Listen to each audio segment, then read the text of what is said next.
Hello दोस्तों।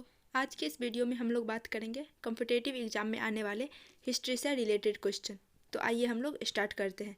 इसमें सबसे पहला क्वेश्चन है, बॉल स्ट्रीम एक्सचेंज किस देश में स्थित दुनिया का सबसे बड़ा शेयर बाजार है? तो अमेरिका। अमेरिका द्वितीय विश्व युद्ध में किस वर्ष प्रवेश किया? 8 अगस्त 1941। मित्र राष्ट्र में कौन कौन से देश थे? ब्रिटेन, फ्रांस और रूस। रूस में हुई बोल्शेविक क्रांति के तर्ज पर किस देश में स्पार्टक्रिस्ट लीग अपने क्रांतिकारी विद्रोह की योजनाओं को अंजाम देने लगी? जर्मनी। जर्मनी में नाजी दल का उत्थान किसके नेतृत्व में हुआ? हिटलर के। निम्नलिखित में से कौन धुरी राष्ट्र में शामिल नहीं था? फ्रांस। दूसरा विश्व युद्ध खत्म होने के बाद अंतर्राष्ट्रीय अदालत कहाँ स्थापित की गई? न्यूरेमबर्ग। नात्सी शब्द किस भाषा के शब्द नात्सीयोपान के प्रारंभिक अक्षरों से लेकर बनाया गया है? तो जर्मनी। अंतर्राष्ट्रीय सैनिक अदालत की स्थापना क्यों की गई थी? तो नात्सीय युद्धबंदियों पर मुकाबला चलाने के लिए, मुकदमा चलाने के लिए। एक राष्ट्र एक नेता का नारा किसने दिया था? तो हिटलर ने। किस वर्ष जर्मनी ने मित्र राष्ट्रों के सामने समर्पण किया? 1945। गरीब होते होते मजदूर वर्ग की आर्थिक स्थिति में पहुंच जाना क्या कहलाता है? सर्वहाराकरण। प्रथम विश्व युद्ध का आरंभ 28 जुलाई 1914 को ऑस्ट्रेलिया द्वारा किस देश पर आक्रमण किए जाने से शुरू हुआ? सर्बिया। प्रथम विश्व युद्ध कब से कब तक हुआ? 1914 से 1918। हिटलर किस देश को दुनिया का सबसे ताकतवर देश बनाना कटिबद्ध था? जर्मनी। हिटलर ने बोल्शेविक पर कब्जा करने, बर्लिन पर चढ़ाई करने तथा सत्ता पर कब्जा करने की योजना किस वर्ष बना ली थी? 1923 में। मित्र राष्ट्रों का नेतृत्व शुरू में किस देश के हाथों में था? ब्रिटेन और फ्रांस। हिटलर का जन्म कहाँ हुआ था? ऑस्ट्रेलिया में। गेस्टापो किसके द्वारा स्थापित 14 एजेंसियों का नाम था? हिटलर के द्वारा। हेलमुट के पिता का व्यवसाय क्या था? चिकित्सक। किस देश के संसद को राइख्सटाग कहा जाता है? जर्मनी के। हिटलर ने जर्मन वर्कर्स पार्टी की सदस्यता कब ग्रहण की थी? 1919 में। नाजी दल का प्रचारक कार्य किसने संभाला था? गोयबल्स। मित्र राष्ट्र के पक्ष में प्रथम विश्व युद्ध में अमेरिका कब शामिल हुआ? 6 अप्रैल 1917 को।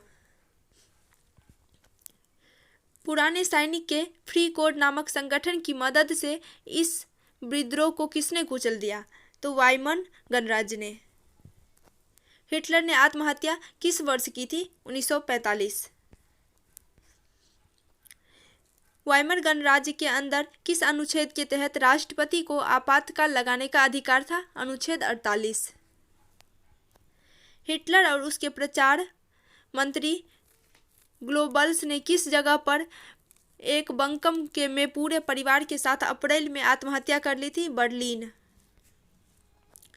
किस संधि द्वारा जर्मनी पर कठोर एवं अपमानजनक शर्तें थोप दी गई? वर्साई की संधि। फ्री कोड क्या था? पुराने सैनिकों का एक संगठन। विश्व महामंदी का सबसे बड़ा प्रभाव किस देश पर पड़ा? जर्मनी। नवंबर के अपराधी कौन थे? वाइमर गणराज्य के समर्थक। अति मुद्रास्फीति क्या है? मुद्रा का मूल्य तेजी से गिरना अति मुद्रास्फीति कहलाती है। युद्ध के मोर्चों पर सैनिकों के छिपने के लिए खोदे गए गड्ढे को क्या कहा जाता था? खंदक। हेलमुट के पिता किस पार्टी के समर्थक थे? Nazi party. 1945 ईस्वी में हेलमुट कितने वर्ष का था? 11 वर्ष का।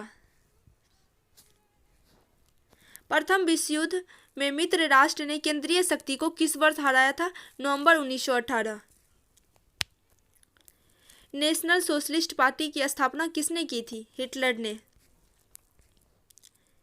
नात्सीयोपान शब्द किससे जुड़ा है? हिटलर से। निम्नलिखित में से कौन मित्र राष्ट्र देशों में शामिल नहीं था? जर्मनी। 1929 की आर्थिक महामंदी के समय जर्मनी में बेरोजगारों की संख्या कितनी जा पहुंची थी? 60 लाख। दूसरे विश्व युद्ध के साय में किस देश ने जनसंहार शुरू कर दिया, जिसके तहत यूरोप में रहने वाले कुछ खास नस्ल के लोगों को सामूहिक रूप से मारा जाने लगा? जर्मनी। हेलमुट किस देश का नागरिक था? जर्मनी का। वॉल स्ट्रीट एक्सचेंज, जिसे शेयर बाजार कहा जाता है, किस वर्ष धाराशायी हो गया? जो जर्मनी को मिल रही है यह मदद भी रातों रात बंद हो गई। 1929। वर्साई की संधि 28 जून 1919 ईस्वी को किस देश में पहुंच गई? जर्मनी। हिटलर कौन था? जर्मनी का तानाशाह शासक। जर्मनी को संकट से निकालने के लिए ड्रॉप्स योजना किसने चलाई? अमेरिका। हिटलर को चांसलर बनने का न्योता किसने दिया था? हिंडनबर्ग ने। दूसरे विश्व युद्ध के दौरान जर्मनी ने पोलैंड के कितने नागरिकों को मारा दिया? तो 10 लाख।